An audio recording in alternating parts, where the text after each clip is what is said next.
نحمده ونصلي على رسوله الكريم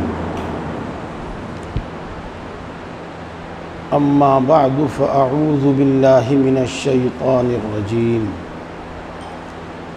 بسم الله الرحمن الرحيم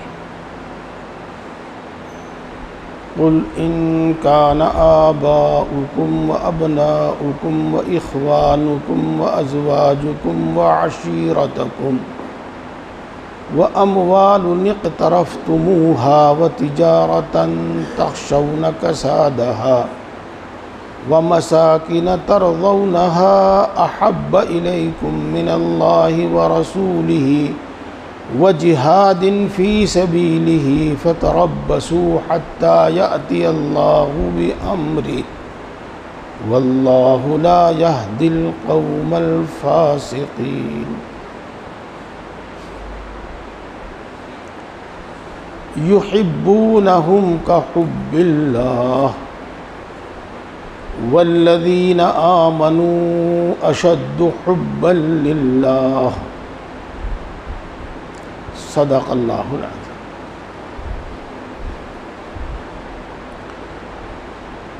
وقال النبي صلى الله عليه وسلم لا يؤمن أحدكم حتى أكون أحب إليه من ماله وولده والناس أجمعين. لا يؤمن أحدكم حتى يكون الله ورسوله أحب إليه. محترم بزرگوں اور دوستو، یہ بات ہر مسلمان پر پوری طریقے سے واضح ہے، ہر مسلمان پوری طریقے سے جانتا ہے، بلکہ ہر انسان جانتا ہے کہ اللہ پر ایمان، اللہ کے رسول پر ایمان اور اللہ کی کتابوں پر ایمان اور ان سب چیزوں پر ایمان جن پر ایمان لانا ضروری ہے. اسی لیے ان تفصیلات کو ذکر نہ کر کے بس ہم یوں کہہ دیتے ہیں کہ ایمان، سب چیز آ گئی اس میں. اور نیک اعمال، اچھے اعمال، اچھے اعمال، اچھے کام، اور اچھے کاموں میں ہی آ گیا تمام برے کاموں سے بچنا. اچھے کاموں میں آ گیا تمام برے کاموں سے بچنا. مثال کے طور پر نماز پڑھنا اچھا عمل ہے، نیک عمل ہے، تو ظاہر بات ہے کہ نماز چھوڑنا برا عمل ہوگا. اب ایک آدمی نماز کا پابند ہے تو وہ ظاہر بات ہے کہ نماز چھوڑنے سے بچ رہا ہے، یعنی اس برے عمل سے، اس گناہ سے بچ رہا ہے. مثال کے طور پر حلال کھانا یہ ایک نیک عمل ہے. جب آدمی حلال کھاوے گا تو حرام سے خود ہی بچے گا. اگر وہ حرام سے نہیں بچ رہا ہے تو حلال کہاں کھا رہا ہے؟ نیک اعمال میں سے ایک عمل ہے پاک دامن رہنا. پاک دامن رہنے کا مطلب تو آپ سمجھتے ہو نا؟ ہاں. تو آدمی پاک دامن کب رہے گا؟ اس نیک عمل پر، اس اچھے عمل پر کب رہے گا وہ؟ جب زناکاری اور بدکاری سے بچے گا. اگر وہ زناکاری اور بدکاری سے نہیں بچتا تو وہ پاک دامن رہنا والا جو نیک عمل ہے، عفت، وہ اس کے اندر نہیں ہے. ہاں، یہ بہت بڑے پتے کی بات ہے، اس کو سمجھ لیجیے گا. ہزاروں اعتراضات ختم ہو جائیں گے. اور میں اعتراض کا ذکر نہیں کرتا، کیا ضرورت ہے اس کے ذکر کرنے کی؟ جب وہ سامنے آئے گا آپ کے، اس کا جواب آپ کے پاس پہلے سے موجود ہوگا. سچ بولنا ایک نیک عمل ہے. وہ سچ بولے گا جھوٹ سے خود ہی بچے گا. اگر وہ جھوٹ بول رہا ہے تو وہ سچ بولنے والا نیک عمل کر ہی نہیں رہا ہے. ہاں، تو ایمان اور نیک اعمال، اعمال صالحہ، یہ بہت بڑی چیز ہے. اور انسان کی کامیابی کا دار و مدار اسی پر ہے. سمجھنے کی بات ہے. جی ہاں، انسان کی کامیابی کا دار و مدار اسی پر ہے. جو بات میں نے آپ کو سمجھائی کہ جب انسان کے اندر نیک اعمال ہوں گے تو برائی سے وہ خود ہی بچے گا. تو یا تو یوں کہہ لو ایمان اور اعمال صالحہ، یا یوں کہہ لو کہ ایمان اور تقوی. تقوی کے اندر بھی سب گناہوں سے بچنا بھی آ گیا اور نیک اعمال بھی آ گئے. تو کامیابی اس میں ہے. اس سے انسان غافل ہے. انبیاء کرام علیہ السلام کو بھیج کر اللہ تبارک و تعالیٰ اس کو یہی بات یاد دلاتے تھے. اور اب انبیاء کرام علیہ السلام کے جو سچے جانشین ہیں، جو صحیح جانشین ہیں، حقیقت میں جانشین ہیں، وہ بھی یہی بات سمجھاتے ہیں. بات کچھ بھی کہیں، حاصل اس کا یہی ہوتا ہے. اللہ تعالیٰ اس بڑی بات کو چھوٹے سے 2 جملوں میں بیان فرماتے ہیں. ان الذين آمنوا وعملوا الصالحات كانت لهم جنات الفردوس نزلا خالدين فيها لا يبغون عنها حولا.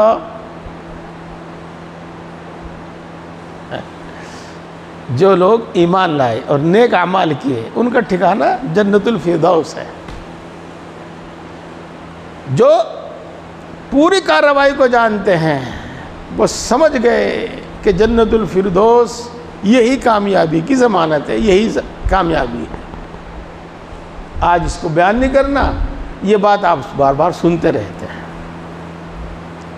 میرے دوستو، ایمان پر محنت کرنی ہے اور نیک اعمال پر محنت کرنی ہے.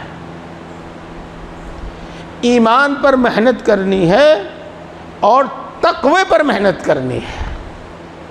اپنے آپ کو صحیح معنی میں مومن بنانا ہے اور اپنے آپ کو صحیح معنی میں متقی اور پرہیزگار بنانا ہے. اپنے آپ کو صحیح معنی میں نیک اعمال کا پابند بنانا ہے. اور اللہ تبارک و تعالیٰ نے مومنین کی جو 4 صفات 4 قسمیں بیان کی ہے. اولئک الذین انعم اللہ علیہم من النبیین والصدیقین والشہداء والصالحین. نبوت تو اللہ کا عطیہ ہے، وہ کسی محنت اور مجاہدے سے نہیں ملتی. تو محض اللہ کا عطیہ ہے. جس کو منتخب کرتا ہے اس کو نبی بناتا ہے. پھر اس کے بعد نبوت کے بعد سب سے اونچا درجہ صدیقین کا ہے، اس کے بعد شہداء کا ہے، اور اس کے بعد صالحین کا ہے. یعنی صالحین کا سب سے نیچے کا درجہ ہے. تم کم سے کم صالحین میں تو ہمارا شمار ہو.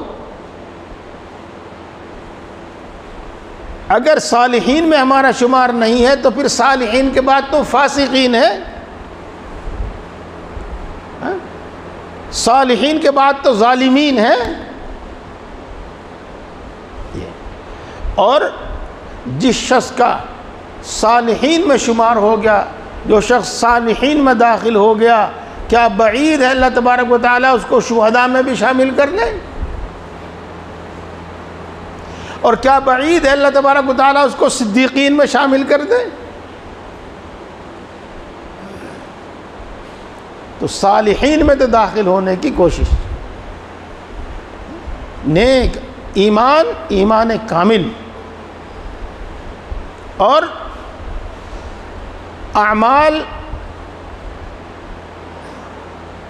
اخلاص احسان کے ساتھ اور شریعت و سنت کے ساتھ اور پابندی کے ساتھ، دوام کے ساتھ. اور جس طریقے سے یہ اعمال ہیں، اسی طریقے سے کچھ ایمانی صفات ہیں. ایمانی صفات ہیں، ان کا تعلق عمل سے نہیں، ان کا تعلق دل کے جذبات سے ہے، دل کے جذبات سے ہے. ہاں، اعمال پر ان کا بڑا اثر ہوتا ہے. مثال کے طور پر آج ہی آپ نے عصر کے بعد سنا شکر گزاری، یہ ایک صفت ہے، یہ دل کا ایک جذبہ ہے. آپ بار بار سنتے رہتے ہیں صبر، یہ ایک صفت ہے، دل کا ایک جذبہ ہے. آپ بار بار سنتے رہتے ہیں اخلاص، یہ دل ایک صفت ہے. آپ سنتے رہتے ہیں توکل، یہ دل کی ایک صفت ہے. آپ سنتے رہتے ہیں اللہ کا خوف، یہ دل کی ایک صفت ہے، دل کی ایک حالت ہے. آپ سنتے رہتے ہیں اللہ کی محبت، یہ دل کی ایک صفت ہے، دل کی ایک حالت ہے. اور یہ سب ایمانی صفات ہیں، اور یہ سب مؤمنین کی صفات ہیں. جس طرح انسان کو اعمال کی پابندی کی فکر ہونی چاہیے، اس کو وہ سیکھتا ہے، نماز پڑھنا سیکھتا ہے، روزہ رکھنا سیکھتا ہے، حج کرنا سیکھتا ہے، ایسے اس کو چاہیے کہ وہ یہ سیکھے کہ ایمانی جو صفات ہیں اور مؤمنین کاملین کی جو صفات ہیں وہ بھی میرے اندر ہو، اور وہ سیکھے، پوچھے کہ وہ میرے اندر کیسے پیدا ہو. ان صفات سے ہی ایمان کامل ہوتا ہے، اور ان صفات سے ہی تقوی میں کمال پیدا ہوتا ہے. ان صفات ہی سے اعمال صالحہ میں کمال پیدا ہوتا ہے. میری بات سمجھ میں آ رہی بھائی؟ سب کی سمجھ میں آ رہی؟ ہاں. ان صفات میں سے ایک صفت ہے اللہ کی محبت. مؤمنین کاملین کی صفات میں سے ایک صفت ہے اللہ کی محبت. ایمانی صفات میں سے ایک صفت ہے اللہ کی محبت. ایمان کامل ہوتا ہے بہت سی چیزوں سے، ان میں سے ایک ہے اللہ کی محبت.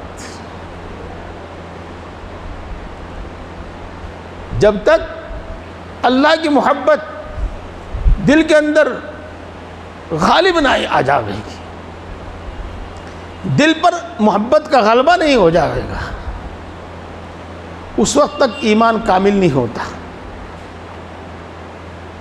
اور اس وقت تک اعمال صالحہ میں کمال پیدا نہیں ہوتا. اس وقت تک تقویٰ نہیں آتا، جب تک اللہ کی محبت، بلکہ شامل کر لو کہ وہ دو نہیں ہے، ایک ہی ہے، اور اس کے رسول کی محبت، اللہ اور اس کے رسول کی محبت. جی پہلے تو آپ ایک چھوٹا سا جملہ سنیے، والذین آمنوا اشد حبا للہ. مؤمنین اللہ کے عاشق ہوتے ہیں. عشق یہ محبت سے بھی اونچا درجہ ہے، محبت سے بڑھ کر ہے. عشق کا درجہ محبت سے بڑھ کر ہے، عشق کا درجہ محبت سے اوپر ہے. اشد حبا للہ، اس کا ترجمہ میں نے عشق سے کیوں کیا؟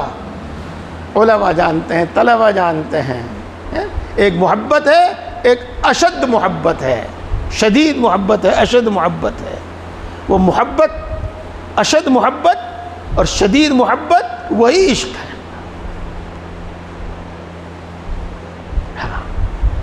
ہر چیز سے زیادہ اللہ کی محبت، ہر چیز سے زیادہ اللہ کی محبت، ہر چیز سے زیادہ اللہ کی محبت، یہی عشق ہے، یہی شدت محبت ہے۔ ہاں، یہ بات اللہ تبارک و تعالیٰ قرآن پاک میں بھی ارشاد فرماتے ہیں ایک دوسرے موقع پر، ہر چیز سے زیادہ اللہ کی محبت۔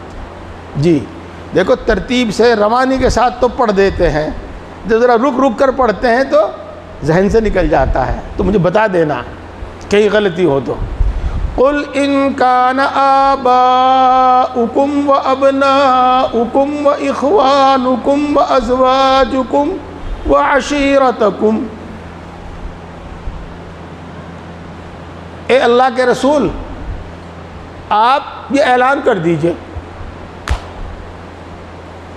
آپ سب کو یہ بات بتا دیجئے کہ اگر تمہارے نزدیک تمہارے باپ دادا، قل ان کان آباؤکم واخوانکم، اور تمہارے بھائی، وازواجکم، تمہاری بیویاں، تمہارے شوہر، وعشیرتکم، اور تمہارے خاندان، واموال اقترفتموها، اور وہ مال و دولت جو تم نے جمع کیا ہے،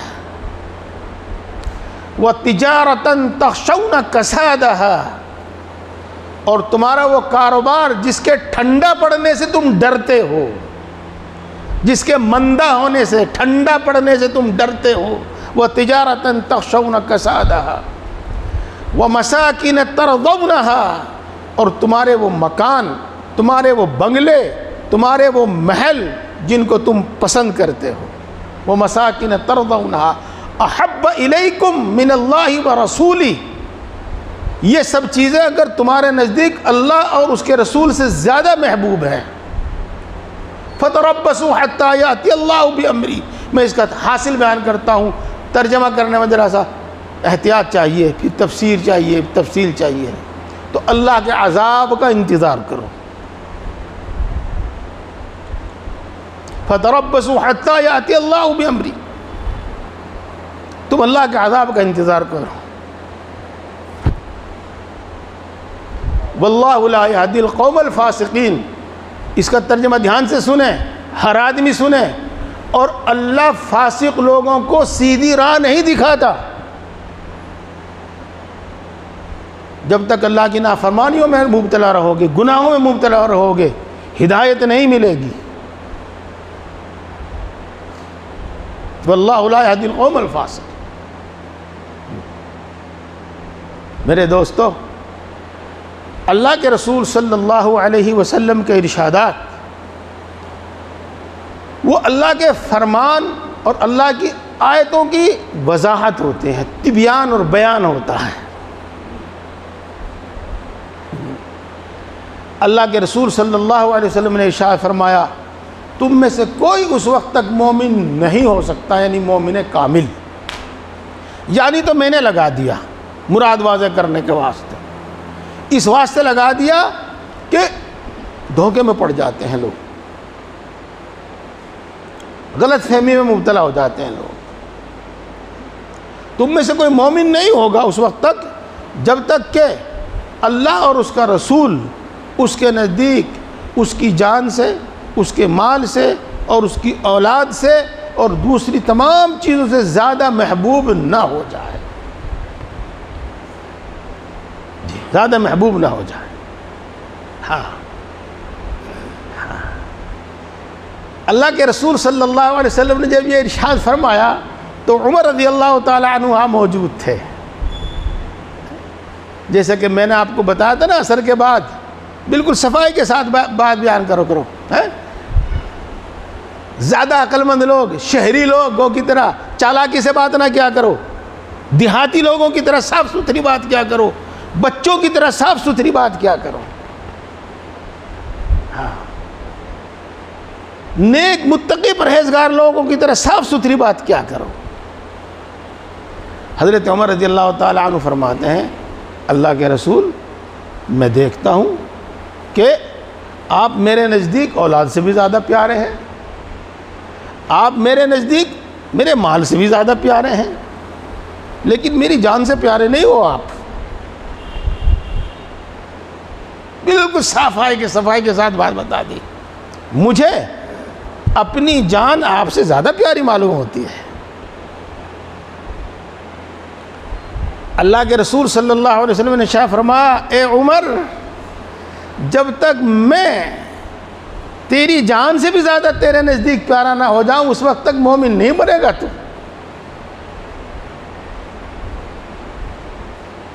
حضرت عمر رضی اللہ تعالی عنہ کچھ دیر خاموش رہے، پھر فرمایا نہیں، آپ میرے نزدیک میری جان سے بھی زیادہ پیارے ہیں۔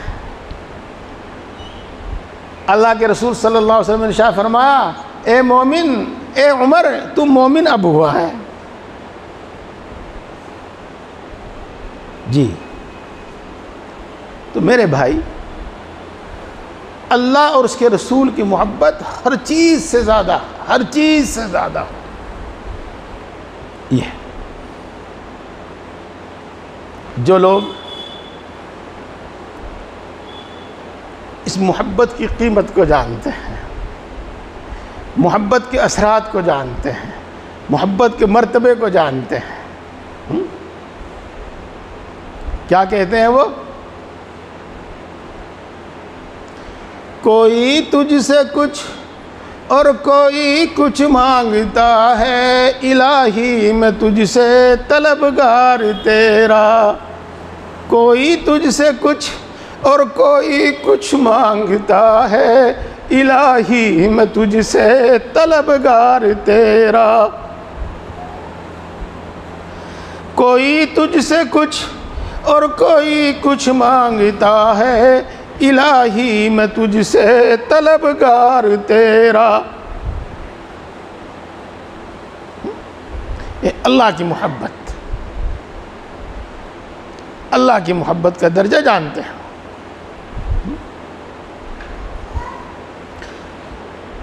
اللہ کے رسول صلی اللہ علیہ وسلم سب سے زیادہ علم رکھنے والے، سب سے زیادہ معرفت رکھنے والے، وہ بھی جانتے ہیں وہ محبت کیا چیز ہوتی ہے، اللہ کی محبت کیا چیز ہوتی ہے۔ اللہم اجعل حبک احب الی من نفسی و اہلی و من الماء البارد۔ اے اللہ تو اپنی محبت میرے دل میں اتنی پیدا کر دے کہ مجھے تیری محبت اپنی جان سے بھی زیادہ ہو، مجھے تیری محبت اپنی اولاد سے بھی زیادہ ہو، مجھے تیری محبت ٹھنڈے پانی سے بھی زیادہ ہو۔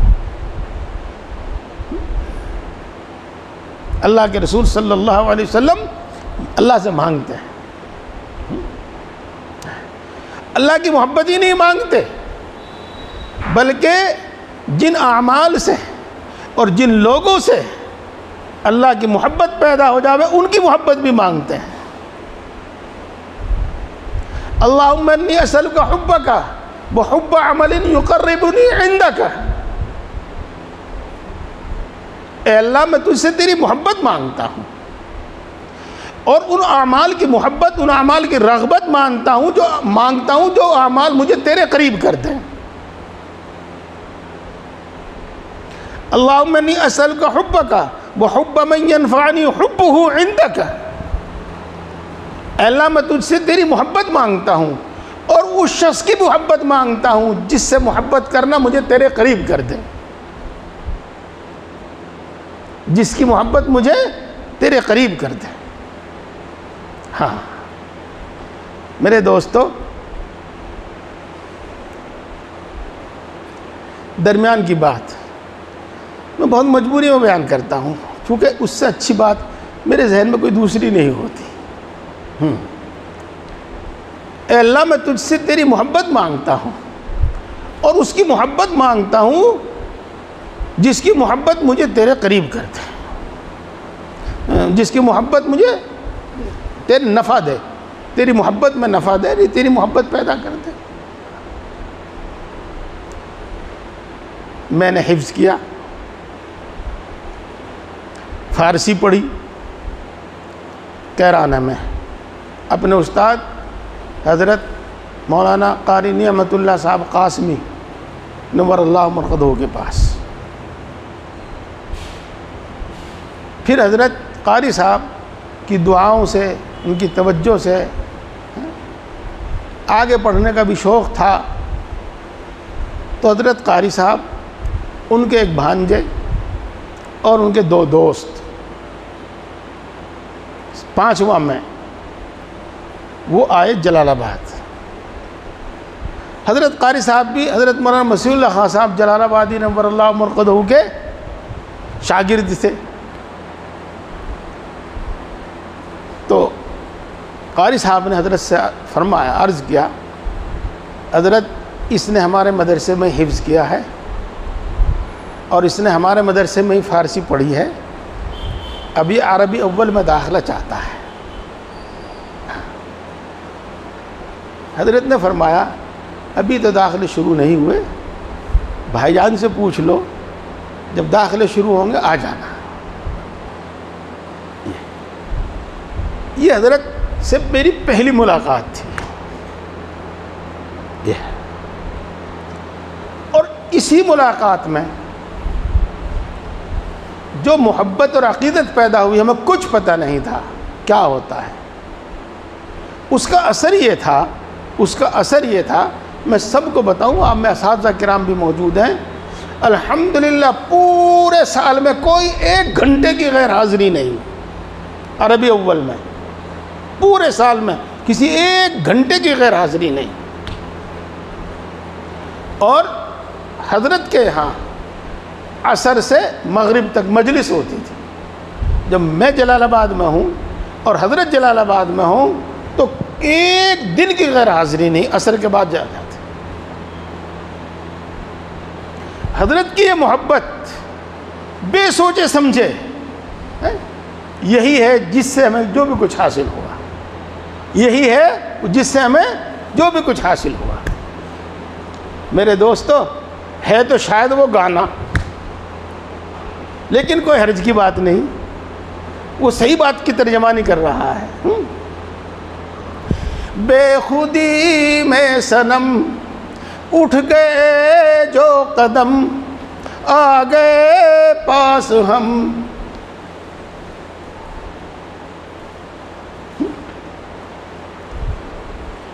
وہ محبت میں بلا سوچے سمجھے جو کہا سنا عمل کیا، جو کہا سنا عمل کیا.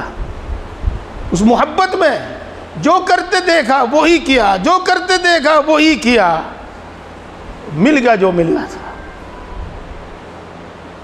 اللہم انی اسألک حبک وحب من ینفعنی حبہ عندک. اللہ میں تجھ سے تیری محبت مانگتا ہوں اور اس کی محبت مانگتا ہوں جس سے محبت کرنا مجھے تیرے نزدیک نفع دے، تیرے قریب کرے. یہ ہے میرے دوست. محبت سے، محبت کے آثار سے کیا ہوتا ہے، محبت میں کیا ہوتا ہے.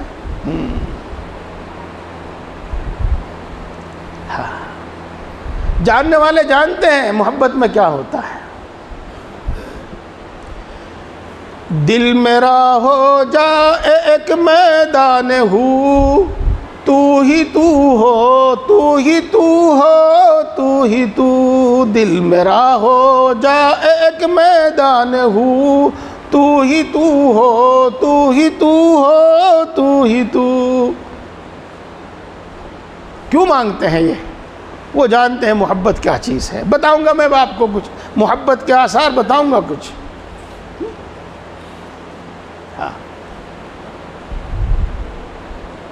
ہر تمنا دل سے رخصت ہو گئی، ہر تمنا دل سے رخصت ہو گئی، اب تو آ جا، اب تو خلوت ہو گئی. تیرے سوا دل سے سب کچھ نکال دیا، تیرے سوا دل سے سب کچھ نکال دیا، اب تو آ جا. اب تو محبت کا اعلیٰ مقام عطا فرما دے۔ یہ میرے پیارے بھائیوں، محبت کے اثرات، محبت کے آثار، محبت اتنی مطلوب کیوں ہے اور محبت کے بغیر ایمان کامل کیوں نہیں ہوتا؟ محبت سے اللہ کی مناجات میں جو مزہ آتا ہے، اللہ سے باتیں کرنے میں، مناجات میں، عبادت میں جو مزہ آتا ہے، وہ محبت کے بغیر آ ہی نہیں سکتا۔ اور اس مزے کی بنا پر عبادت کی جو طلب ہوتی ہے، عبادت کی جو تڑپ ہوتی ہے، عبادت کا جو شوق ہوتا ہے، وہ محبت کے بغیر ہو ہی نہیں سکتا۔ ملنے کا وعدہ شب آخر میں تھا، ملنے کا وعدہ شب آخر میں تھا، صبح ہی سے انتظار شام ہے۔ ملنے کا وعدہ شب آخر میں تھا، صبح ہی سے انتظار شام ہے۔ سمجھے کچھ؟ ہاں، حضرت مولانا سید سلیمان صاحب ندوی نور اللہ مرقدہ بڑے زبردست عالم تھے، لیکن عام طور سے اہل علم پر علم کا غلبہ ہوتا ہے، علماء کہلاتے ہیں۔ جب عبادت کا غلبہ ہوتا ہے تو ہوتے تو ہے عالم، لیکن عابد کہنے لگتے ہیں، ان کو عابد کہا جانے لگتا ہے ان کو۔ اور جب دنیا سے بے رغبتی کا غلبہ ہوتا ہے تو عالم بھی ہوتے ہیں، فقیہ بھی ہوتے ہیں، عابد بھی ہوتے ہیں، لیکن زاہد شمار ہونے لگتا ہے، زاہد کہنے لگتے ہیں ان کو۔ اور عالم بھی ہوتے ہیں، عابد بھی ہوتے ہیں، زاہد بھی ہوتے ہیں، متقی بھی ہوتے ہیں، لیکن جب عشق کا غلبہ ہوتا ہے تو ان کو اہل دل کہا جانے لگتا ہے، اہل محبت، اہل دل کہا جانے لگتا ہے۔ تو حضرت کے پاس آنے، ان سے بیعت ہونے کے بعد جو نفل عبادتوں کا شوق، ذکر کا شوق، عبادت کی لذت، ذکر کی لذت، اور خصوصاً وہ سہانا وقت جس میں اللہ بندے کے سب سے زیادہ قریب ہوتا ہے، شب آخر، آخری رات، سحر کا وقت، تہجد کا وقت، اس میں جو مزہ ہوتا ہے ذکر میں، اس میں جو مزہ ہوتا ہے تلاوت میں، اس میں جو مزہ ہوتا ہے مناجات میں، اس میں جو مزہ ہوتا ہے عبادت اور نماز میں، وہ دوسرے وقت میں نہیں ہوتا۔ جب شب آخر کی عبادت کا ذائقہ ان کو نصیب ہوا تو کہتے ہیں ملنے کا وعدہ شب آخر میں تھا، صبح ہی سے انتظار شام ہے۔ ابھی صبح ہوئی ہے، ابھی سے انتظار ہے، کب شام ہوگی، کب رات آئے گی، کب شب آخر ہوگا، کب وہ تہجد کا مزہ ہوگا، تب وہ ذکر کا، مناجات کا مزہ ہوگا۔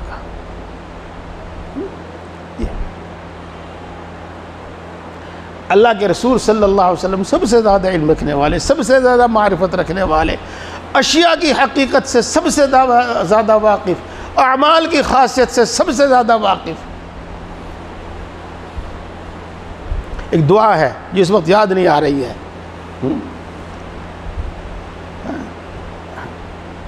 عرفان اہل العلم و تعبد اہل الرغبتی۔ دیکھو کئی چیزیں اللہ کے رسول صلی اللہ علیہ وسلم نے مانگی ہیں، یہاں پر میں آپ سے رغبت والوں کی عبادت مانگتا ہوں، جیسے رغبت والے، محبت والے عبادت کرتے ہیں، ایسی عبادت مانگتا ہوں۔ میں بھی ایسی محبت کروں جیسے اہل محبت، میں بھی ایسی عبادت کروں جیسے اہل محبت اور اہل رغبت عبادت کرتے ہیں۔ محبت اور محبت میں جو مزہ آتا ہے عبادت کرنے میں، وہ دوسری چیز میں نہیں آتا۔ اعمال اتنے اچھے ادا ہوتے ہیں، اتنے اچھے ادا ہوتے ہیں، اتنے اچھے ادا ہوتے ہیں کہ جیسی محبت ایسے اعمال اچھے ادا ہوتے ہیں۔ دوستو، سب طرح کے لوگ ہوتے ہیں مجلس میں، اور ان کو سمجھانے کے لیے سب طرح کی باتیں کی بھی جاتی ہیں۔ ہاں، میرے شیخ ایک قصہ سنایا کرتے تھے، حضرت مولانا مسیح اللہ خان صاحب جلال آبادی نور اللہ مرقدہ۔ میں نے پہلے بھی عرض کیا تھا، اجازت و خلافت مجھے حضرت شاہ صاحب سے، حضرت شاہ ابرار صاحب نور اللہ مرقدہ سے حاصل ہے، لیکن میرا زیادہ وقت حضرت مولانا مسیح اللہ خان صاحب کے یہاں گزرا ہے، اور ان سے باتیں سنی ہیں 15-18 سال تک، انہی سے سنتے رہے بات۔ حضرت ایک بہت سادہ سا قصہ سنایا کرتے تھے، اس وقت تو کچھ پتہ چلا نہ چلا، لیکن اب وہ قصہ مجھے اتنا یاد آتا ہے، اتنا یاد آتا ہے، میں بار بار بیان کرتا ہوں اس کو۔ ہاں، آج تو عشق اور فسق سب عام ہو رہا ہے، کھلی پھرے موبائل پہ فون نمبر بھیج رکھے کہ لو کر لو بات، آ جاؤ کر لو ملاقات۔ ایسا نہیں تھا، پہلے ایسا نہیں تھا۔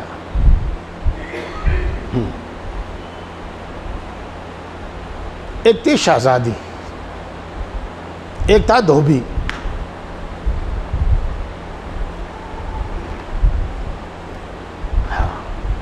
مسلمان بادشاہوں کے اچھے قصے نہیں تاریخ میں لکھتے لوگ، غلط قصے، ظلم کے قصے لکھتے ہیں۔ پردہ ہوتا تھا وہاں، جی ہاں، تو کپڑے کوئی بھی دھوے، لیکن دھوبن کپڑے لے کے جاتی تھی اندر، اور دھوبن کے ساتھ اس کا ایک بچہ بھی چلا جاتا تھا۔ اب جاتے جاتے جاتے جاتے بچہ بھی ذرا ہوشیار ہو گیا، ہاں، اب اس کا اندر جانا بند ہو گیا۔ وہ جو اندر جایا کرتا تھا ایک شہزادی کو پسند کر بیٹھا، ایک شہزادی سے محبت کر بیٹھا، ہاں، تو جب تک اندر جاتا تھا، جب بھی جاتا تھا دیدار سے ذرا سکون حاصل ہو جاتا تھا۔ اب جب اندر جانا بند ہو گیا تو وہ محبت شعلے مارنے لگی اور وہ تڑپنے لگا۔ اور وہ کیا کرتا تھا، کپڑے تو دھلنے پتہ نہیں کس کس کے آتے تھے، تو وہ خاص طور سے اس شہزادی کے کپڑے دھوتا تھا، اور اتنے اچھے کپڑے دھوتا تھا، اتنے اچھے کپڑے دھوتا تھا کہ جتنے ممکن ہیں۔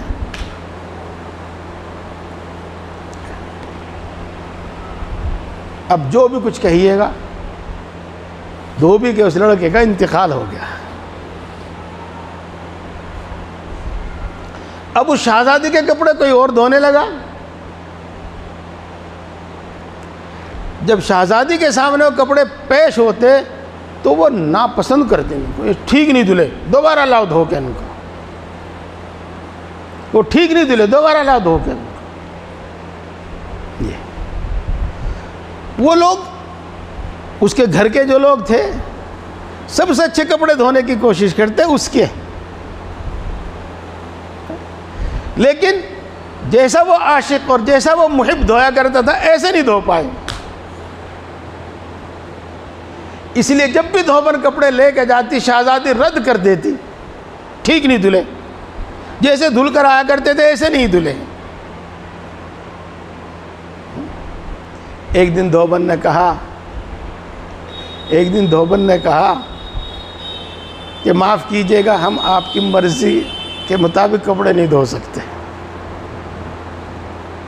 اس واسطے کہ میرا ایک بیٹا تھا جو تم سے محبت کرتا تھا، عشق رکھتا تھا، تمہارے کپڑے وہ دھوتا تھا، اس لیے ہم اس جیسے کپڑے نہیں دھو سکتے۔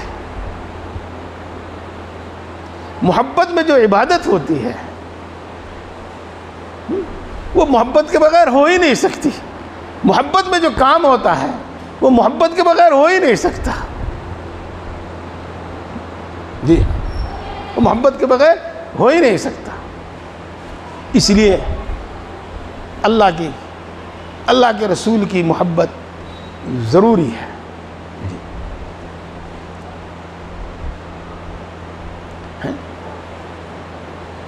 اللہ کے رسول کی محبت ضروری ہے. اللہ اکبر، اللہ اکبر. اللہ تک پہنچنے کے بہت سارے راستے ہیں، میں اب ان کی تفصیل نہیں کرتا، آتی رہے گی انشاءاللہ. ان میں جو سب سے قریب راستہ ہے، سب سے قریب راستہ ہے، وہ ہے محبت کا راستہ، وہ ہے محبت کا راستہ. جی ہاں، اہل معرفت جاننے والے جانتے ہیں. صنما رہے قلندر می نمائی، صنما رہے قلندر می نمائی، کہ دور دراز است رہے پارسائی. اے اللہ، اے میرے محبوب، مجھ کو تو قلندروں والا راستہ دکھا دے، اہل محبت کا راستہ دکھا دے، کہ عبادت اور تقوی اور پرہیزگاری کا راستہ تو بہت لمبا راستہ ہے، میں اس راستے سے تجھ تک نہیں پہنچ سکوں گا، تو مجھے اہل محبت کا راستہ دکھا دے. صنما رہے قلندر می نمائی، کہ دور درازست رہے پارسائی. اور اس سے اللہ کا قرب، اللہ کی نزدیکی سب سے زیادہ کیوں حاصل ہوتی ہے؟ آپ جانتے ہیں کہ محبت میں جیسے اعمال ہو جاتے ہیں، وہ بغیر محبت کے وہ اعمال ہوتے ہی نہیں، اور اللہ کا قرب اللہ کے ان نیک اعمال سے حاصل ہوتا ہے. ہاں، سن رہے بھائی؟ ہاں، سن رہے کیا؟ ہاں. اگر اللہ کی محبت پیدا ہو جاوے، نہ دل سے تکبر نکالنے کی ضرورت، خود بخود دفع ہو جائے گا. نہ عجب نکالنے کی ضرورت، خود بخود ختم ہو جائے گا. نہ خواہشات کو نکالنے کی ضرورت، خود بخود ختم ہو جائیں گی. نہ اخلاص پیدا کرنے کی ضرورت، خود بخود اخلاص پیدا ہو جائے گا. نہ احسان کے لیے کچھ کرنے کی ضرورت، خود بخود احسان پیدا ہو جائے گا، احسان کا درجہ حاصل ہو جائے گا. نہ ایک ایک گناہ کو چھوڑنے کی ضرورت، سب خود بخود خود چھوٹ جائیں گے.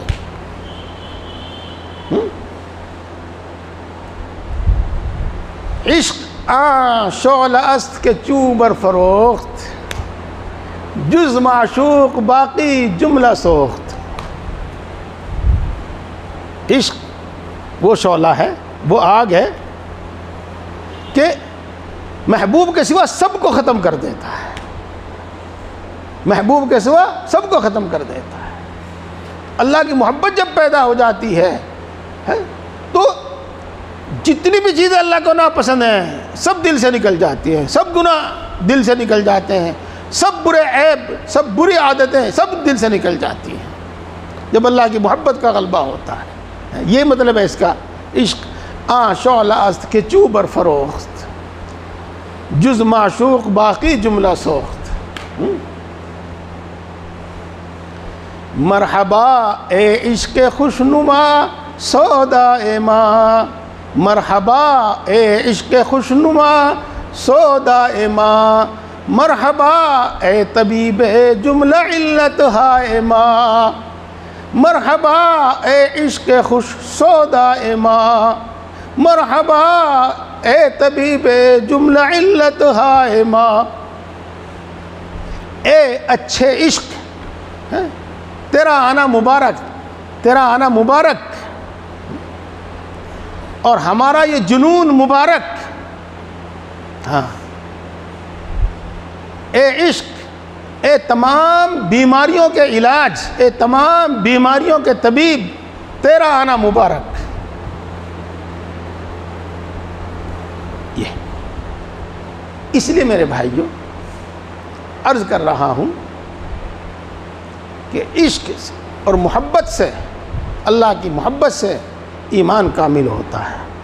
اللہ کے رسول صلی اللہ علیہ وسلم کی محبت سے ایمان کامل ہوتا ہے، اور اللہ کی محبت سے، اللہ کے رسول کی محبت سے اللہ کا قرب حاصل ہوتا ہے. اور اس کی وجہ بھی آپ کے سامنے آ گئی کہ وہ جو اعمال ادا ہوتے ہیں محبت کے بغیر ان کے اندر جان نہیں ہوتی، اور محبت کے ساتھ جو اعمال ہوتے ہیں وہ نرالے ہی ہوتے ہیں۔ ابھی میں نے آپ کو کہ جب محبت آ جاتی ہے اللہ کا توکل بھی، اللہ پر توکل بھی پیدا ہو جاتا ہے، اخلاص بھی پیدا ہو جاتا ہے، احسان کا درجہ بھی حاصل ہو جاتا ہے، اور وہ تمام اچھی صفات پیدا ہو جاتی ہیں۔ اس کے لیے ایک قصہ مشہور ہے، سند کے حساب سے وہ کہاں تک ہے صحیح مجھے معلوم نہیں ہے، لیکن بہرحال مشہور ہے۔ اذان کس وقت ہوگی؟ جی 25 منٹ ہے، اذان میں 25 منٹ ہے۔ ہاں کیا کہہ رہا تھا میں؟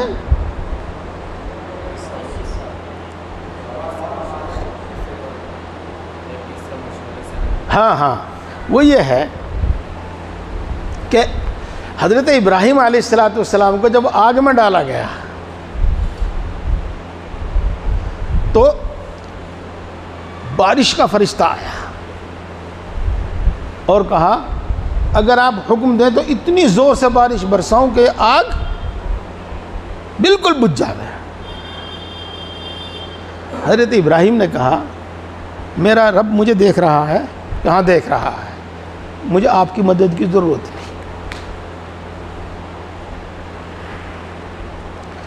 ہوا کا فرشتہ آتا ہے، کہتا ہے ابراہیم اگر آپ کہیں تو اتنی زور سے ہوا چلاؤ کہ سب اڑ جاوے، کچھ نہ رہے، خالی میدان رہ جاوے، کہ میرا اللہ مجھے دیکھ رہا ہے، کہاں دیکھ رہا ہے، مجھے تمہاری مدد کی ضرورت ہے۔ اس وقت ابراہیم علیہ السلام کو اللہ تبارک و تعالیٰ کا قرب اور نزدیکی اور اللہ کا دھیان جو حاصل تھا وہ اتنا تھا کہ کسی فرشتے کا واسطہ بھی نہیں چاہتے تھے، کسی فرشتے کا واسطہ بھی نہیں چاہتے تھے۔ اور اللہ نے کیا فرمایا؟ ڈائریکٹ آگ کا حکم دیا، قلنا یا نار کونی بردا وسلاما۔ یہ توحید اس کو کہیے، توکل اس کو کہیے، تفویض اس کو کہیے، تسلیم اس کو کہیے، یہ سب صفات قرب میں، محبت میں خود پیدا ہو جاتی ہیں۔ یہ شکر، صبر، یہ سب پیدا ہو جاتا ہے۔ مناجات میں کتنا مزہ آتا ہے، دعا میں، نماز میں، سب مناجات ہی ہے، کتنا مزہ آتا ہے۔ وہ قصہ مشہور ہے، آپ نے سب نے تفسیر کے دوران وہ سنا ہوگا، لیکن ادھر سے سنا ہوگا، ادھر سے نکالا ہوگا، شاید وہ اندر نہ ہو۔ ہاں، حضرت موسیٰ علیہ السلام سے اللہ تبارک و تعالیٰ پوچھتے ہیں وَمَا تِلْكَ بِيَمِينِكَ يَا مُوسَىٰ، اے موسیٰ تیرے دائیں ہاتھ میں کیا ہے؟ کیا ہے آگے؟ قَالَ هِيَ عَصَايَ أَتَوَكَّأُ عَلَيْهَا وَأَهُشُّ بِهَا عَلَىٰ غَنَمِي وَلِيَ فِيهَا مَآرِبُ أُخْرَىٰ۔ اللہ نے پوچھا اے موسیٰ تیرے ہاتھ میں کیا ہے؟ بتاؤ، اس کا جواب تھا اللہ ڈنڈا ہے، لاٹھی ہے۔ لیکن موسیٰ یہی نہیں رکے، اتوکئ علیہا، میرے ہاتھ میں ایک لاٹھی ہے، میں اس پر سہارا لگاتا ہوں، میں اس سے اپنی بکریوں پر پتے جھاڑتا ہوں۔ یہ عشق دل سے سب برائیاں، سب عیب ختم کر دیتا ہے۔ ہاں، اس لیے فوراً خیال آیا کہ زیادہ بولنا اللہ کی شان میں گستاخی نہ ہو جاوے، اس لیے بات کو مختصر کرتے ہوئے اور آگے کے لیے بات کا دروازہ کھولتے ہوئے کہ وَلِيَ فِيهَا مَآرِبُ أُخْرَىٰ، اے اللہ اس کے علاوہ میرے لیے اور دوسرے بھی کام ہیں، یہ کیوں کہا؟ بات بھی ختم ہو جاوے، اور اگر اللہ پوچھنے لگے بتاؤ اور کیا ہے تو بولنے کی اجازت مل جاوے، اور پھر مناجات ہوتی رہے، پھر بات ہوتی رہے۔ جی اللہ کی مناجات میں بھی اتنا مزہ آتا ہے، اور اللہ کی مناجات اور اللہ کی بات سننے میں بھی اتنا ہی مزہ آتا ہے، اتنا ہی مزہ آتا ہے۔ جی ہاں، کیا قصہ کس درجے کا ہے مجھے معلوم نہیں، ہاں لیکن بہرحال صحیح ہے، تائید دوسرے نصوص سے اس کی تائید ہوتی ہے۔ حضرت ابراہیم علیہ السلام جنگل میں اپنی بکریاں چرا رہے تھے،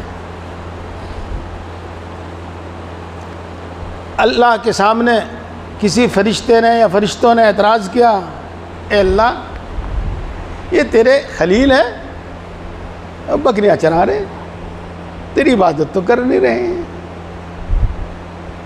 ہاں اچھا جاؤ امتحان لو تم اس کا، وہ میرا خلیل ہونے کا اہل ہے کہ نہیں، جاؤ تم امتحان لو اس کا۔ جی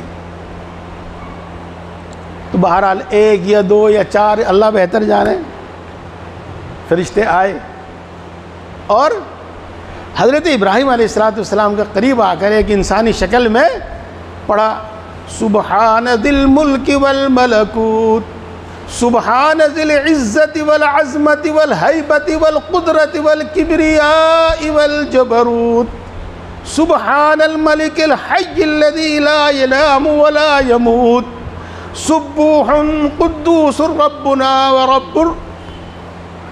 ورب الملائکۃ والروح۔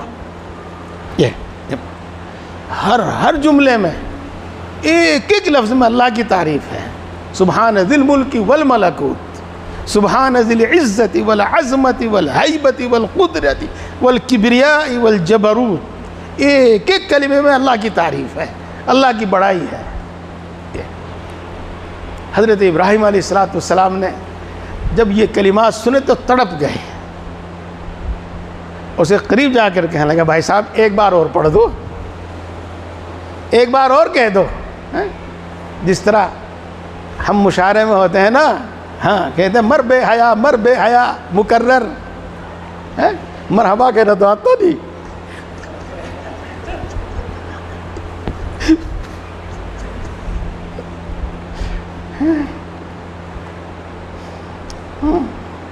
بھائی صاحب ایک مرتبہ اور پڑھ دو۔ ہاں ٹھیک ہے پڑھ دیا، بس بار بار تھوڑی پڑھوں گا میں، ایک بار اور پڑھ دو۔ بھائی اب میں کچھ لیے دیے بغیر نہیں پڑھوں گا، بتاؤ کیا دو گے؟ کہا کہ آدھی بکریاں دے دوں گا، آدھی بکریاں دے دوں گا، کہ ٹھیک ہے۔ ہاں تو پھر پڑھے فرشتے نے یہی کلمات، ہاں محبت تھی، بھڑک گئی، پھڑک گئے، اور آدھی بکریاں دے کر پھر کہا ایک بار اور پڑھ دو۔ اب بغیر لیے دیے نہیں کام بنے گا، کہ باقی آدھی بکریاں بھی تمہاری، باقی آدھی بکریاں بھی تمہاری۔ پھر پڑھ دیے وہ کلمات، پھر اور بھڑکا، پھر اور بڑھ کی محبت اور تڑپے، کہ لگا ایک بار اور پڑھ دو،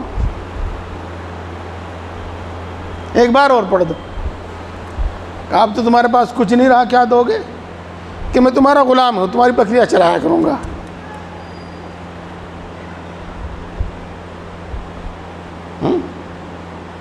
ہاں اللہ کی تعریف میں اور اللہ کی مناجات میں کتنی لذت آتی ہے، کتنی لذت آتی ہے۔ یہ ہے عشق کے بعد، محبت کے بعد۔ وہ جو سنایا نا میں نے تمہیں ابھی، ملنے کا وعدہ شب آخر میں تھا، صبح سے ہی انتظار شام ہے۔ وہ جو مناجات میں اللہ کی عبادت میں مزہ، وہ محبت کے بغیر نہیں آتا۔ ایک ربائی مشہور ہے حضرت خواجہ صاحب کی، خواجہ صاحب کو جانتے ہو؟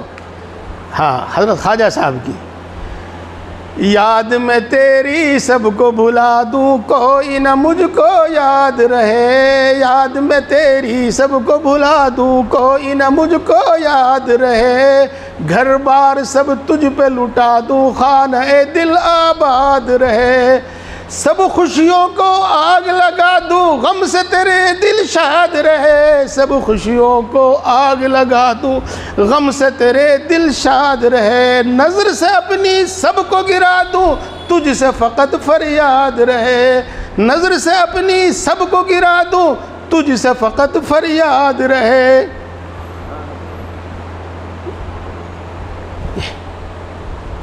میرے دوستو، سب کچھ تو نہیں، کچھ نہ کچھ آپ سمجھ گئے ہوں گے اور میں بھی کچھ نہ کچھ بیان کر دیا ہوں۔ اللہ کی محبت کی ضرورت آپ خوب سمجھ گئے ہوں گے۔ ہاں، اب اس کے بعد وقت کم، اور یہ بتانا ضروری ہے کہ اللہ کی محبت پیدا کیسے ہو۔ یہ بتانا ضروری ہے کہ اللہ کی محبت کیسے پیدا ہو۔ میرے دوستو، یوں تو اس کے بہت سے طریقے ہیں، اس کے بہت سے طریقے ہیں، لیکن سب سے زیادہ مؤثر وہ ہے اللہ کا ذکر۔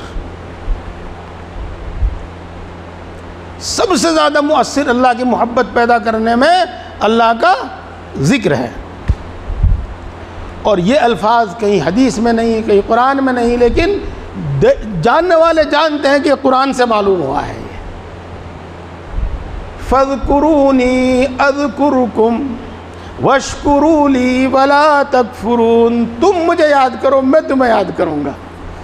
اب میں آپ سے ایک بات پوچھتا ہوں، تم مجھے یاد کرو اور میں تمہیں یاد کروں، یہ محبت کے علاوہ اور کیا ہے؟ تم مجھے یاد کرو میں تمہیں یاد کروں، یہ محبت کے علاوہ اور ہے کیا؟ فَاذْكُرُونِي أَذْكُرْكُمْ۔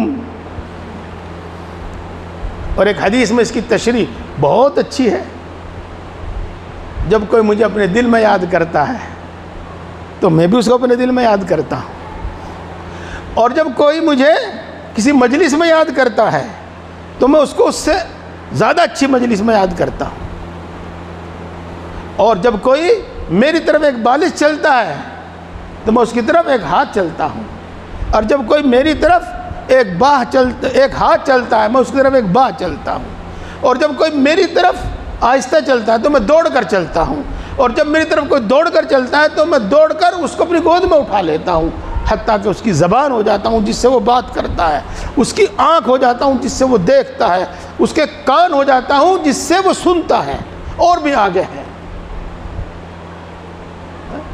تو ذکر ایسی چیز ہے، ذکر ایسی چیز ہے۔ اور تو بات صاف سمجھ میں آ رہی ہے، لیکن یہ بھی سمجھ میں آیا کہ میں اس کی زبان، اس کا کان، اس کا آنکھ ہو جاتا ہوں۔ ہاں، پھر اللہ تبارک و تعالیٰ کی اس پر ایسی خاص عنایت ہوتی ہے، اللہ کی اس پہ خاص عنایت ہوتی ہے کہ اس کے ہاتھ، اس کے پاؤں، اس کی زبان، اس کی آنکھ، اس کے کان اللہ کی مرضی کے خلاف استعمال نہیں ہوتے۔ یہی ہے وہ درجہ تقوی کا، اور یہی ہے وہ درجہ اعمال صالحہ کے کمال کا۔ تو ذکر،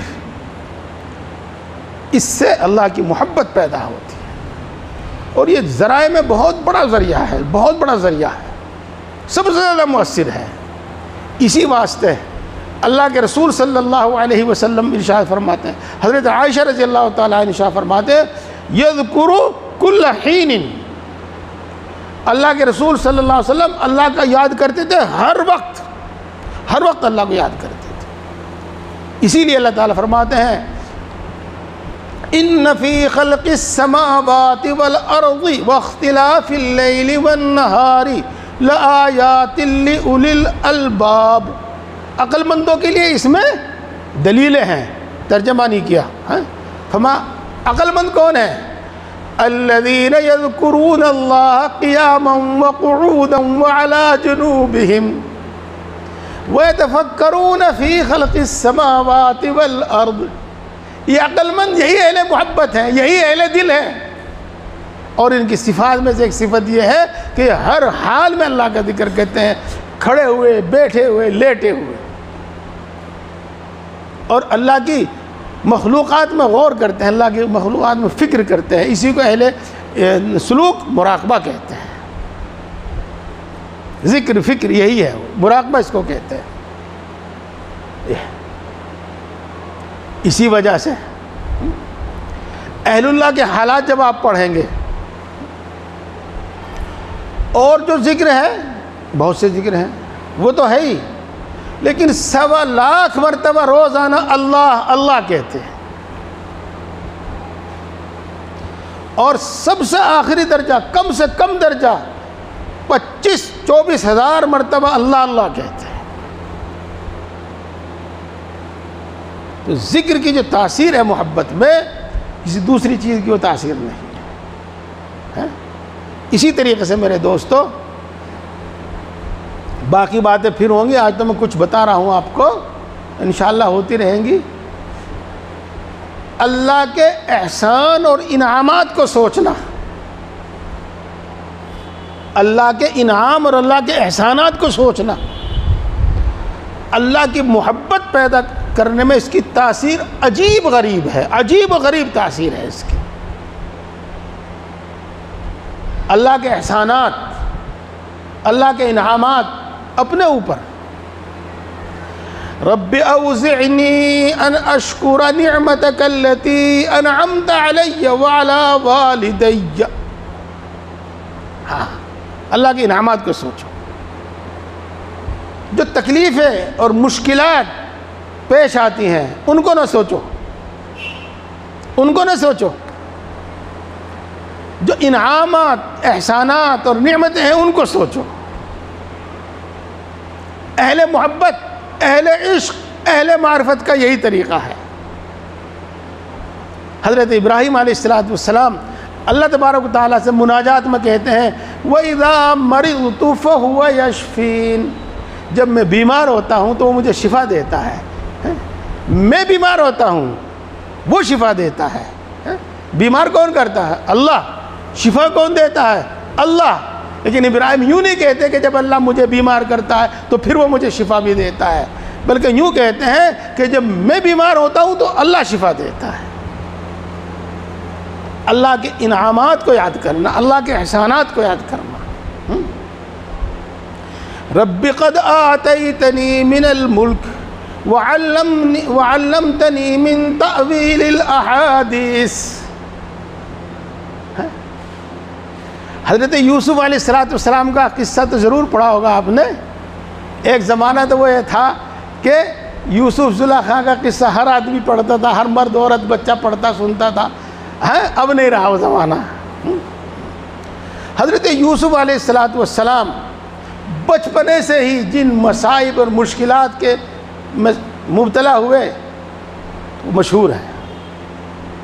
پتہ نہیں کئے سال کی عمر تھی، 5 کی 4 کی، کنویں میں گیر دیے گئے. اور پھر جو مصائب اور مشکلات کا سلسلہ شروع ہوا تو ہوا. کہیں کا ذکر نہیں کرتے، کہیں کا ذکر نہیں کرتے. کیا کہتے ہیں؟ اے اللہ تیرا شکر ہے اس پر کہ تو نے مجھے حکومت عطا کی ہے. اے اللہ تیرا شکر ہے اس پر کہ تو نے مجھے تعبیر کا علم عطا کیا ہے. وَعَلَّمْتَنِي مِن تَأْوِيلِ الْأَحَادِيثِ. اور جو حالات پیش آتے ہیں کسی کا ذکر نہیں کرتے، جو نعمتیں ہیں ان کا ذکر کرتے ہیں. قَالَ يَا أَبَتِ هَذَا تَأْوِيلُ رُؤْيَايَ مِن قَبْلِ. آگے کیا ہے؟ قَدْ جَعَلَ رَبِّي حَقًّا وَقَدْ أَحْسَنَ بِي إِذْ أَخْرَجَنِي مِنَ السِّجْنِ وَجَاءَ بِكُم مِّنَ الْبَدْوِ مِن بَعْدِ أَن نَزَغَ الشَّيْطَانُ بَيْنِي وَبَيْنَ إِخْوَتِي. دیکھو حضرت یوسف علیہ السلام کے پاس ان کے والد محترم، ان کی خالہ پہنچتی ہیں، بھائی پہنچتے ہیں، سب ان کو سجدہ کرتے ہیں کیونکہ اس وقت سجدہ کرنے کی اجازت تھی. تو اللہ تبارک و تعالیٰ کی اس نعمت کا ذکر کرتے ہیں حضرت یوسف علیہ السلام، اور یوں کہتے ہیں اے اللہ یہ تیرا مجھ پر کوئی پہلا احسان نہیں ہے، اے اللہ یہ تیرا مجھ پر کوئی پہلا احسان نہیں ہے، تیرے احسان تو مجھ پر لگاتار ہے۔ تیرا احسان ایک وہ ہے جب تو نے مجھے قید سے نکالا، اور تیرا احسان ایک وہ ہے جب تو مجھے جنگل اور دیہات سے لا کر مصر کے شاہی خاندان میں مجھے پہنچایا۔ جیل میں کس نے ڈالا تھا؟ جیل میں ڈالنے کا کوئی ذکر نہیں ہے، جیل سے نکالنے کا ذکر ہے۔ اس گاؤں دیہات سے اور شاہی خاندان تک پہنچنے میں جن مشکلات کا ذکر ہے، ان کا جو مشکلات پیش آئی ہیں ان کا کہیں ذکر نہیں ہے۔ اگر ذکر ہے تو اس کا اذ اخرجنی من السجن وجاء بکم من البدو۔ میرے بھائیوں، میں یہ بات آپ کے سامنے دو تفصیل سے بیان کی، میں ختم کرنا چاہ رہا ہوں۔ اس کے بعد ایک مثال دیتا ہوں، میں چھوٹی سی تفصیل پھر کروں گا۔ آپ اپنے اڑوس پڑوس میں دیکھنا، بہت ساری مثالیں مل جائیں گی آپ کو۔ ایک باپ کے 2 3 4 بیٹے ہیں، ایک بیٹا ان میں ایسا ہے جو باپ کی بڑی خدمت کرتا ہے، اس کو کہنا مانتا ہے، اور باقی بیٹے اس کے نالائق ہیں، نافرمان ہیں۔ بتاؤ اس کو کس سے محبت ہوگی؟ جو اس کا کہنا مانتا ہے اسی سے محبت ہوگی؟ ہاں، باپ کو۔ ہاں، تو اللہ کی اطاعت سے خود اللہ کو محبت ہو جاتی ہے، اللہ کی فرما برداری سے اللہ کو بندے سے محبت ہوتی ہے، ہو جاتی ہے۔ قل ان کنتم تحبون اللہ فاتبعونی یحببکم اللہ۔ یہ کفار مکہ، قریش مکہ اللہ سے محبت کا دعویٰ کرتے ہیں۔ اللہ نے کہا تمہاری محبت جھوٹی ہے، تمہارا دعویٰ جھوٹا ہے۔ اگر تم اللہ سے محبت کرنے میں سچے ہو تو پہلی بات تو یہ کہ اللہ کے رسول کی پیروی کرنی شروع کر دو، اور جب تم اللہ کے رسول کی بات ماننے لگو گے تو اللہ تم سے محبت کرنے لگے گا۔ یہ اس آیت شریفہ کا حاصل ہے، ترجمہ تفسیر دیکھنا۔ قل ان کنتم تحبون اللہ فاتبعونی یحببکم اللہ، اللہ تم سے محبت کرنے لگے گا۔ اسی کو چاہے اللہ کا کہنا ماننا، اللہ کی فرما برداری کہہ لو، دین اور شریعت پر چلنا کہہ لو، تو جتنا آپ سے ہو سکے بڑھتے رہو، اللہ کی اطاعت میں بڑھتے رہو، کرتے رہو، جو کوتاہی ہو معافی مانگتے رہو، توبہ کرتے رہو، آگے بڑھتے رہو۔ اس محبت کی بنا پر، اس محبت کی بنا پر اللہ محبت کرنے لگے گا، اللہ محبت کرنے لگے گا۔ ایک دوسری مثال میں آپ سے دیتا ہوں۔ ایک شخص روزانہ آپ کے پاس آتا ہے، اپنا دکھ درد آپ کو سناتا ہے، چاہے آپ اس کی کوئی دوا کریں نہ کریں، کوئی علاج کریں نہ کریں، ان سے محبت پیدا ہو جاوے گی کہ نہیں؟ ان سے تو محبت پیدا ہو جائے۔ جب آدمی خلوت میں اللہ کی عبادت کرتا ہے، خلوت میں اللہ کا ذکر کرتا ہے، خلوت میں اللہ سے مناجات کرتا ہے، تو اللہ سے محبت پیدا ہوتی ہے۔ اور ذکر کی میں نے خاصیت آپ کو بتائی، ذکر کی میں نے آپ کو خاصیت بتائی، جی پہلے بھی میں نے آپ کو بتائے تھے۔ ولی کی مثال، ولی کی صفات میں سے ایک صفت، ہاں، ہر حاجت اللہ سے مانگتا ہے۔ تدابیر کی نفی نہیں ہے، لیکن ہر حاجت اللہ سے مانگتا ہے، ہر آن اللہ کو یاد کرتا ہے، ہر وقت اللہ کو یاد کرتا ہے، اور اپنی طاقت بھر، مقدور بھر وہ اللہ کی نافرمانی نہیں کرتا۔ اگر ہو جاتی ہے تو روتا ہے، گڑ گڑاتا ہے، معاف کرتا ہے، جب تک اس کو اطمینان نہیں ہو جاتا کہ اللہ نے مجھے معاف کر دیا، تب تک اسے چین سکون نہیں آتا۔ اللہ کی یاد، ہر حاجت اللہ سے مانگنا، اور اللہ کی اطاعت عبادت کرنا، نافرمانی سے بچنا، یہ مومن کا مکامل کی اور اللہ کے ولی کی، اللہ کے محبوب کی، اللہ کے عاشق کی یہ پہچان ہے۔ بہت کچھ آپ کے سامنے آ گیا، اللہ تبارک و تعالی ہم سب کو عمل کی توفیق عطا فرمائے۔ میرے پیارے بھائیوں، یہ بات جو میں نے آج آپ کو تفصیل سے بتائی ہے، یہ نہیں کہ آپ کے آج پہلی بار بتائی ہے، یہ باتیں آپ کو پہلے دن بتائی، پہلے دن بتائی۔ کیا بتایا آپ کو؟ نماز کسی حالت میں نہ چھوٹے، اگر چھوٹ جائے تو اگلی نماز سے پہلے پچھلی چھوٹی ہوئی نماز پڑھ لو، روزانہ قرآن پاک کی تلاوت کرو، مسنون دعاؤں کا اہتمام کرو، تھوڑا سا ذکر کرو کسی بھی وقت بیٹھ کر، چلتے پھرتے اٹھتے بیٹھتے اللہ کو یاد کرتے رہو، گناہوں سے بچو۔ یہ بتا رکھا آپ کو؟ یہ سن تو ہم نے بہت مرتبہ لیا، لیکن اپنے اوپر زور ڈال کے اور اس کو ضروری سمجھ گئے ہم اس میں لگے نہیں ہیں، اس میں لگیے۔ ہاں، اور میں آج آپ کو ایک بات، صحبت بد سے بچیے، صحبت بد سے بچیے۔ بات تو میں ختم ہی کر رہا ہوں، پھر کچھ نہ کچھ یاد آ جاتا ہے۔ ایک مولانا صاحب فرماتے ہیں کہ ہم نے سنا تھا کہ بھئی جیسے توکل اپنے اندر پیدا کرو ایسے اپنی اولاد کے اندر بھی پیدا کرو، جیسے زہد یعنی دنیا سے بے رغبتی اپنے اندر پیدا کرو تو اپنی اولاد کے اندر بھی پیدا کرو، تاکہ دین پر چلنا آسان ہو۔ جی تو جناب ہم نے اسی پر عمل کرتے ہوئے اپنی بیوی کو بہت دنوں تک سمجھایا کہ زیادہ اچھا پہننے کی خواہش اچھی نہیں ہے، زیور کی خواہش بہت زیادہ اچھی نہیں ہے، بہت زیادہ کھانا، بہت زیادہ آرام کی زندگی اچھی نہیں ہے، وغیرہ وغیرہ۔ تو مسلسل یہ باتیں پیار محبت سے بتانے اور سمجھانے سے اس میں اثر آیا اس کا، اور میں نے بہت دنوں تک اس کا اثر دیکھا۔ پھر پڑوس میں ایک مولانا صاحب کے یہاں شادی تھی، اتفاق سے وہ اس کے ہاں ایک چلی گئی، وہاں جا کے جو اس نے دیکھا مولانا صاحب کی بیٹیوں کو اور مولانا صاحب کی بیوی کو اور مولانا صاحب کے رشتہ داروں کو، تو بڑی آگ میں بھری ہوئی آئی ہیں، تم ہمیں تو کیا کیا بتاتے ہو، تم نے وہاں نہیں دیکھا مولانا صاحب کے ہاں، جاؤ وہاں دیکھ کے آؤ۔ تو وہ سال بھر کی محنت کہہ لو آپ اندازاً، سال بھر کی محنت 1 منٹ میں ختم ہو گئی۔ یہ صحبت بد، بری صحبت ایسی خطرناک چیز ہے۔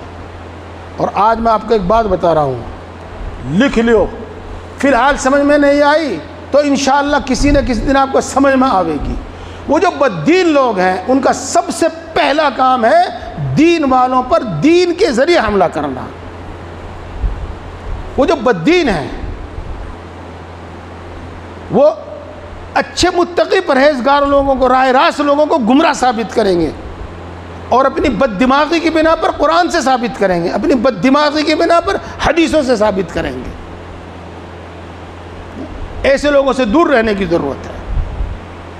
ایک بات اور سنیے گا، جس آدمی کو آدمی اپنے برابر کا یا اپنا گھٹیا سمجھتا، اب اس سے گھٹیا سمجھتا ہے، اس کی بات نہیں مانتا، اور جس کو اپنے سے بڑا، اپنے سے زیادہ ہوشیار، عقل مند، علم والا مانتا ہے، اس کی بات مانتا ہے۔ آج کوئی ڈاکٹر، کوئی پروفیسر، کوئی پردھان جی، کوئی منتری جی، اور کوئی دولت مند، وہیں سب سے زیادہ بگاڑ ہے، وہیں سب سے زیادہ بگاڑ ہے۔ ہم ان کی باتوں میں آ جاتے ہیں، ہم ان کی باتوں میں آ جاتے ہیں۔ اس لیے میرے بھائیوں، اللہ اور اللہ کے رسول کے فرمان کو دیکھو، اللہ کے رسول صلی اللہ علیہ وسلم کی سیرت کو دیکھو، اور اللہ کے رسول صلی اللہ علیہ وسلم کی سیرت مبارکہ، سیرت طیبہ کو دیکھ کر اور صحیح لوگوں سے سمجھ کر پھر یہ سمجھو کہ آج اس پر کون ہے، اس کی کون تعلیم دیتا ہے، پھر اس کا ہاتھ پکڑ لو، اس کا دامن پکڑ لو، پھر اس کو مضبوطی سے پکڑو، اس کو بالکل نہ چھوڑو۔ وہ باتیں بھی میں آپ کو سناتا، لیکن پھر بس اللہ کا ذکر، جس کو ہم کہتے ہیں معمولات کی پابندی، گناہوں سے بچنا، اللہ کی نعمتوں کو سوچنا. کیا منٹ ہیں؟ وقت اذان سے اچھا چلیے چھوڑ. اللہ تعالی ہم سب کو سمجھ اور عمل کی توفیق عطا فرماوے، اپنی محبت و معرفت عطا فرماوے. سبحان